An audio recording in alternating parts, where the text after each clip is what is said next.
कृष्णाय वासुदेवाय हराय परमात्मने प्रणतक्लेशनाशाय गोविन्दाय नमो नमः। नमो पंकजनाभय नमो पंकजमालिने नमो पंकजनेत्र नमस्ते पंकजांग्रये। आज हम लोगों को यहाँ चर्चा का विषय है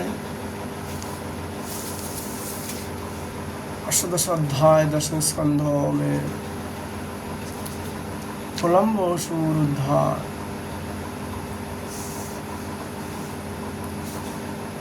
श्री सुखदेव गोस्वामी जी कहते हैं, अथ कृष्ण परिवृत्त ज्ञाति भीर मुदितात्म भी अनुगीयमानो निविशाद ब्रजांगोकुलमुनि मंडितम। परीक्षित, सुखदेव जी कहते हैं, राजन, अब आनंदित स्वजन संबंधियों से घिरे हुए एवं उनकी मुख से अपनी कीर्ति का गान सुनते हुए श्री कृष्ण ने गोकुल मंडित गोष्ठ में प्रवेश किया। इस प्रकार अपनी जोग माया से ग्वाल का वेश बनाकर राम और श्याम ब्रज में क्रिया कर रहे थे। उन दिनों ग्रीष्म ऋतु थे, वह सूर्यधारियों का बहुत प्रिय नहीं है, परंतु वृंदावन की स्वाभाविक गुणों से वह वसंतों की ही सटा छिटक रही थी। इसका कारण था वृंदावन में परम मधुर भगवान श्याम सुंदर श्री कृष्ण और बलराम जी निवास जो कहते थे। झिगुरु की तीखी झंकार, झरने की मधुर झर झरने में छिप गई थी। उन झरने से सदा सर्वदा बहुत ठंडे जल की खुफिया उड़ा करती थी, जिनसे वहाँ के वृक्षों की हरियाली देखते ही बनती थी। गिरधार देखिए, हरी हरी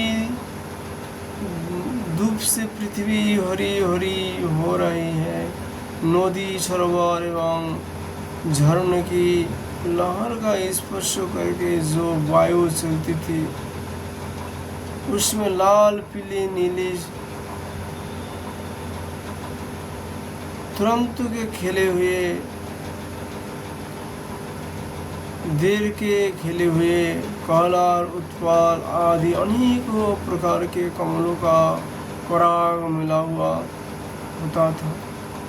इस शीतल मंद और सुगंध वायु के कारण वनवासी को गर्मी का किसी प्रकार का क्लेश नहीं सहना पड़ा था।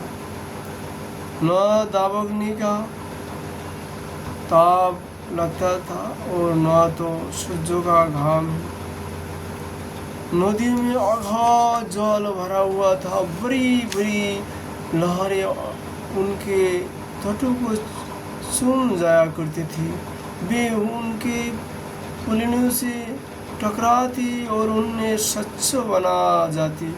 उनके कारण उस पास की भूमि गीली बनी रहती और सूर्य के अत्यंत उग्र तथा तीखी किरणों भी वहाँ की पृथ्वी और हरी भरी घास को नहीं सूख सकती थी।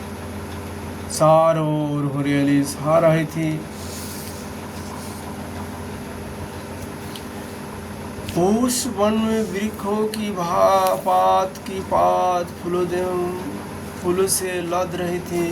जहाँ देखिए वहाँ से सुंदरता फूटी पड़ती थी। कोई रंग बिरंग पक्षी चकोर रहे, तो कोई तरह तरह के हरिण चुकरी भर रहे, कोई मोर कूक रहे, तो कोई भोरे गुंजार कर रहे हैं, कोई कोयल हो रही है, तो कोई सारों अलग ही अपना अलग से हुए। वैसे सुंदर वन देखकर श्याम सुंदर श्री कृष्ण और गौर सुंदर बलराम जी ने उसमें विहार करने की इच्छा की। आगे आगे गोये चली, पीछे पीछे ग्वालवाल, और बीच में अपने बड़े भाई के साथ बांसुरी बजाते हुए भगवान श्री कृष्ण। राम श्याम और ग्वालवालों ने नववल्लभ मोर पंख के गुच्छ सुंदर सुंदर पुष्पों के हारों और गेरू आदि रंगीन धातुओं से अपने को भांति भांति से सजाए लिया। फिर कोई आनंद में मग्न होकर नाचने लगा, तो कोई ताल ठोककर कुश्ती लड़ने लगा, और किसी किसी ने राग अलग शुरू कर दिया। जिस समय श्री कृष्ण नाचने लगते, उस समय कुछ ग्वालवाल गाने लगते, और कुछ बांसुरी तथा सिंह बजाने लगते, कुछ हथेली से ही ताल देते, तो कुछ वहा वहा करने लगते। प्रकृत उस समय नट जैसे अपने नाटक की प्रशंसा करते हैं, वैसे ही देवलोक ग्वाल वालों को रूप धारण करके वह आते और गोप जातियों में जन्म लेकर छिपे हुए बलराम और श्री कृष्ण की स्तुति करने लगे। घुंघराले आलोक वाले श्याम और बलराम को भी एक दूसरे का हाथ पकड़कर कुम्हार के चक्की की तरह हो चक्कर काटते, घुमरी परिता खेलते, कभी एक दूसरे से अधिक फात जाने की इच्छा से कूदते, पूरी डाकते, कभी कोई होल लगाकर ढीले फेंकते, तो कभी ताल ठोक ठोक कर रस्सा कोशी करते। एक दल दूसरे दल के विपरीत रस्सी पकड़कर खींचता, और कभी कोई एक दूसरे से कुश्ती लड़ने लड़ाते। इस प्रकार तरह तरह के खेल खेलते। कोई जब दूसरी ग्वालवाल नाचने लगते, तो कोई श्री कृष्ण और बलराम जी गाते जा बांसुरी सिंह आदि बजाते, और महाराज कभी कभी वे बहा बहा कहकर उनकी प्रशंसा भी करने लगते।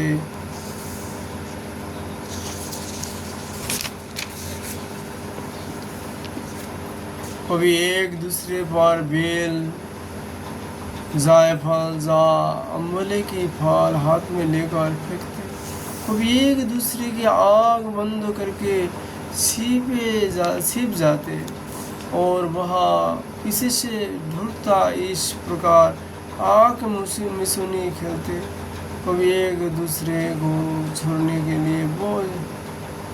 के लिए बहुत दूर दूर तक दौड़ते रहते, और कभी पशु पक्षियों की शिष्टाओं का अनुकरण करते। कोई मेढक की तरह खुदोक कर चलते, तो कभी मुंह बनाकर एक दूसरे की हंसी उड़ाते। कोई रस्सियों से वृक्ष पर झूला डालकर झूलते, तो कोई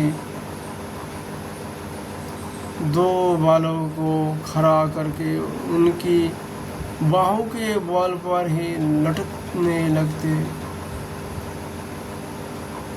कभी किसी राजा की नकल करने लगते।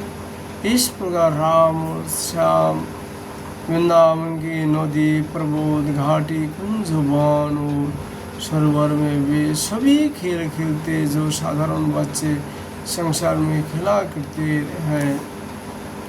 एक दिन जब बलराम श्री कृष्ण ग्वालवाल को साथ उस वन में गोए चरा रहे थे, तब ग्वाल के वेश में प्लम्बो नामक एक असुर आया। उसकी इच्छा थी कि मैं श्री कृष्ण और बलराम को हर ले जाऊं। भगवान श्री कृष्ण सर्वज्ञ हैं, वे उसे देखते ही पहचान गए।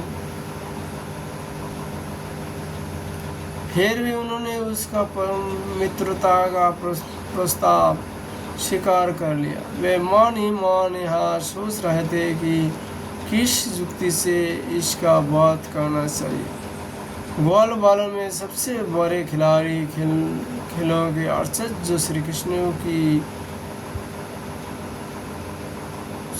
ही थे।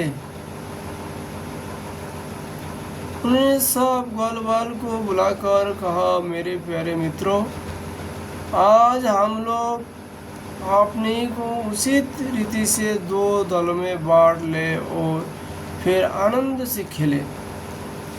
उस खेल में ग्वाल बालों ने बलराम और श्री कृष्ण को नायक बनाया। कुछ श्री कृष्ण के साथी बन गए और कुछ बलराम के। फिर उन लोगों ने तरह तरह से वैसा बहुत से खेल खेले, जिनमें एक दल के लोग दूसरे दल के लोगों को अपने पीठ पर चढ़ाकर एक निर्दिष्ट स्थान पर ले जाते थे। जीतने वाला दल चढ़ता था और हारने वाला दल ढोता था।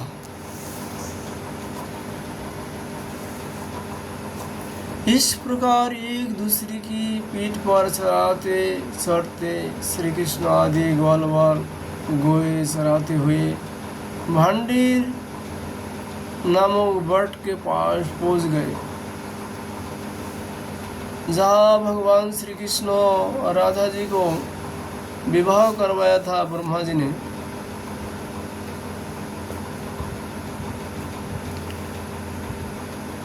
उस भांडीर वन में सुखदेव जी कहते हैं, परीक्षित, एक बार बलराम जी के दल वाले सीदामा वृषभ आदि ग्वाल बालों ने खेल में बाजी मार ली। तब श्री कृष्ण आदि उन्हें अपने पीठ पर चढ़ाकर ढोने लगे। हारे हुए श्री कृष्ण ने सीदामा को अपने पीठ पर चढ़ाया। भद्रसेन ने वृषभ को और प्लम्बु ने बलराम जी को। दानव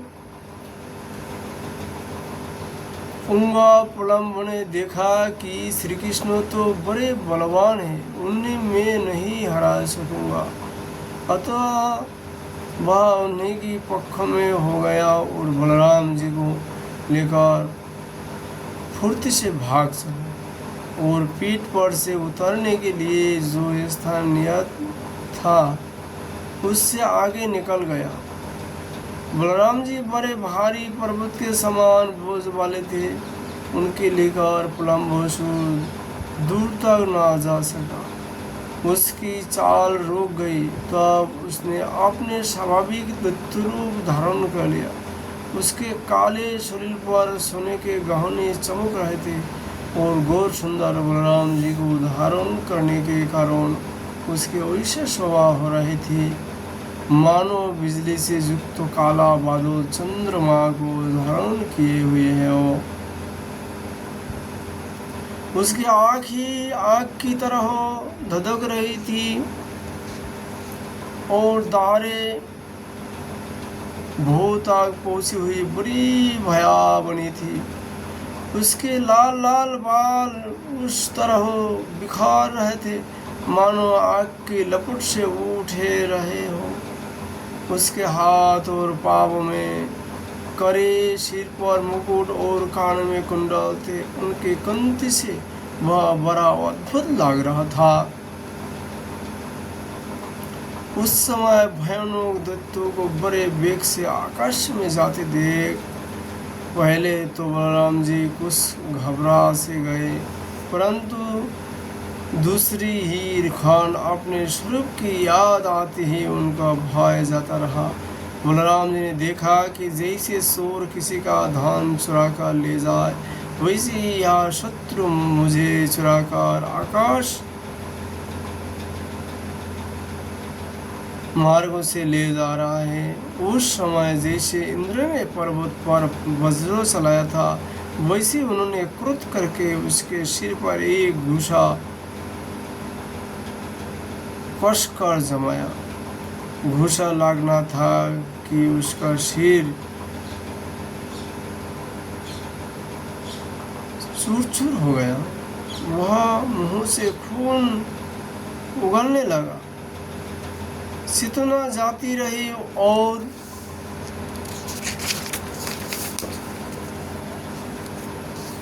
बड़े भयंकर शब्द करता हुआ इंद्र के द्वारा वज्र से मारे हुए पर्वत के समान वह उसी समय प्राणहीन होकर पृथ्वी पर गिर पड़ा।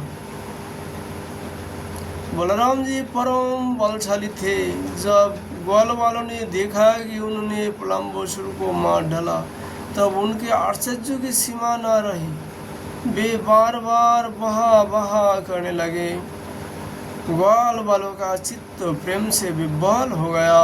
वे उनके लिए शुभ कामनाओं की वर्षा करने लगे और मानो मारकर लौट आए हो इस भाव से आलिंगन करके प्रशंसा करने लगे। वस्तु तो बलराम जी इसके योग्य ही थे। प्लम्बोसुर मूर्तिमान पाप था। उसकी मृत्यु से देवताओं को बड़ा सुख मिला। वे बलराम जी पर फूल बरसाने लगे और बहुत अच्छा किया इस प्रकार कहकर उनकी प्रशंसा करने लगे। इति श्रीमद्भागवत महापुराणे परमहंस संहितायां दशम स्कंदे पूर्वार्धे प्लम्बोधो नाम अष्टदश अध्याय विश्राम। हम लोग भगवान की वाणी को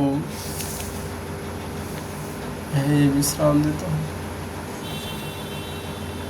राधे राधे।